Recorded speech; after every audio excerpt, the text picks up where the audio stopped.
Bem-vindo ao canal Curiosidade Sem Fim, 77, episódio 28. A vida de Ambrósio de Milão, o bispo que enfrentou imperadores, formou a Igreja Ocidental e converteu Agostinho. Uma das narrativas mais profundas já produzidas sobre Ambrósio de Milão. Descubra como um administrador romano, inesperadamente eleito bispo pelo clamor do povo, se tornou um dos nomes mais poderosos da história cristã.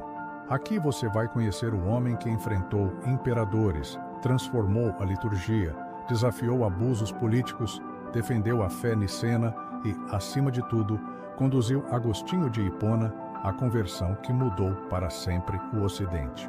Baseado em pesquisas de estudiosos renomados como Peter Brown, Jaroslav Pelikan, Neil MacLean e John McGuckin, esta é uma reconstrução cinematográfica e rigorosa da vida, obra e impacto de Ambrósio, o bispo que dobrou o império, moldou a espiritualidade latina, inspirou monges, poetas e teólogos e deixou um legado espiritual que atravessa séculos.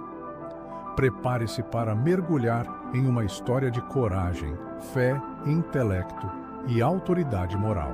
Inscreva-se no canal Curiosidade Sem Fim 77 para acompanhar todos os episódios da série Patrística. Para compreender Ambrósio de Milão, é preciso entrar na atmosfera profunda e tensa do século IV, quando o Império Romano, já cristianizado legalmente, ainda lutava para entender o que significava viver sob a luz da fé. A Igreja se encontrava entre a herança pagã, as pressões políticas, as divisões internas e as grandes controvérsias teológicas. É neste cenário de transição, conflito e redefinição que emerge uma das figuras mais impressionantes da história cristã. Não apenas um bispo, não apenas um teólogo, mas um verdadeiro estadista espiritual. Como observa o consagrado historiador Peter Brown, um dos maiores especialistas na Antiguidade Tardia, Ambrósio representa o nascimento de uma nova ideia de autoridade moral. E segundo Jaroslav Pelikan, a grande referência em história doutrinária, Ambrósio consolidou a ponte entre a teologia dos padres gregos e a espiritualidade do Ocidente latino. Neil MacLean, em seu estudo biográfico amplamente respeitado, destaca que nenhuma figura eclesiástica do Ocidente exerceu tamanho poder político durante a Antiguidade. E arqueólogos tardo-antigos como Paulo de Vingo ressaltam que as transformações litúrgicas e arquitetônicas de Milão no período ambrosiano são testemunhos concretos do impacto deste homem. Ambrósio nasceu por volta do ano 340, provavelmente em Tréveris, onde seu pai exercia alto cargo administrativo. Desde criança foi introduzido no ambiente político romano, aprendendo retórica, direito e filosofia. Essa formação moldou seu espírito.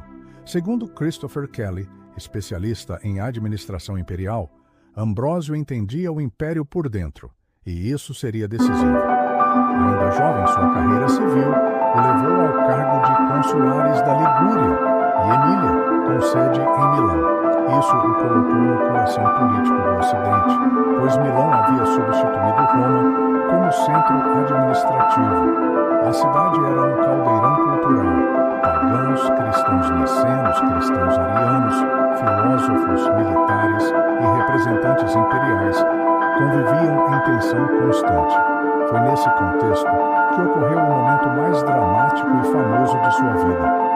Após a morte do bispo Ariano Alcêncio, a disputa pela sucessão ameaçava mergulhar a cidade em violência. Ambrósio, como autoridade civil, entrou na igreja para apaziguar o povo. Seu discurso foi tão sábio, tão equilibrado, tão pacificador, que, segundo a tradição preservada por Paulino de Milão e confirmada em documentos da época, toda a Assembleia começou a clamar espontaneamente: Ambrósio bispo. A situação era tão chocante que Ambrósio tentou fugir.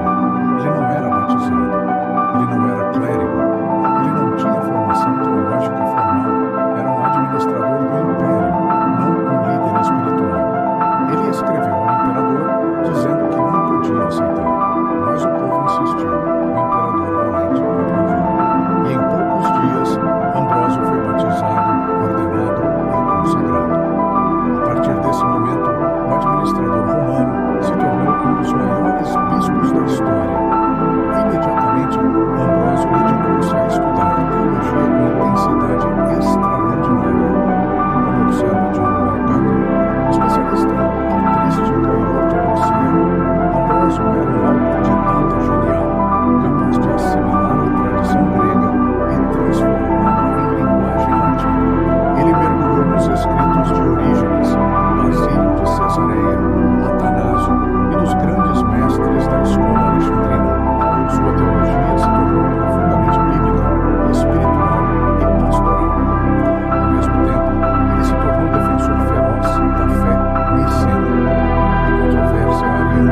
o imperador no culto.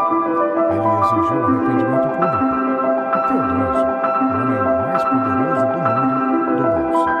Como ressalta Peter Brown, este foi o momento em que a Igreja afirmou sua autoridade moral sobre o Estado, mas nenhuma influência de Ambrósio é tão profunda quanto a que exerceu sobre Agostinho.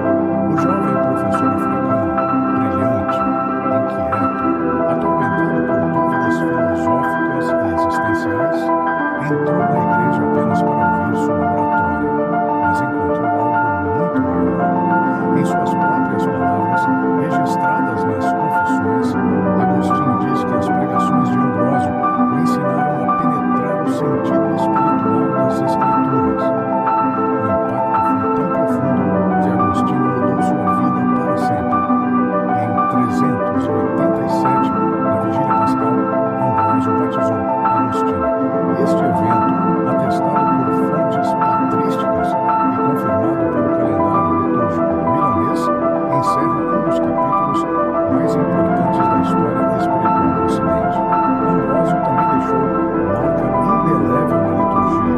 Ele introduziu o canto antifonal, conhecido como canto ambrosiano, a arqueologia musical, através de manuscritos preservados em Roma tardia, confirma melodias que remontam diretamente ao período ambrosiano.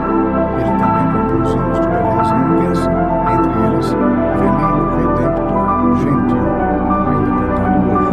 Sua obra literária inclui tratados sobre a virgindade, obras exegéticas, cartas políticas, reflexões espirituais e escritos pastorais, que influenciaram toda a Idade Média e tornaram-se fonte para Agostinho, Jerônimo e para todo o pensamento ocidental. Ambrósio morreu em 397. Documentos funerários e tradições litúrgicas confirmam que toda a cidade chorou sua partida. Seu corpo repousa hoje na Basílica de Santo Ambrósio, onde arqueólogos encontraram vestígios originais do período tardo antigo que atestam o reverenciamento milenar dedicado a ele. Ambrósio foi o bispo que enfrentou imperadores, teólogo que uniu a tradição grega à espiritualidade latina, o estadista que estabeleceu a autonomia moral da Igreja, o mestre que liberta Agostinho, uma das mentes mais brilhantes da patrística ocidental. Seu legado permanece vivo, porque ele não apenas ensinou a fé, ele a viveu com coragem, pureza, inteligência e autoridade espiritual.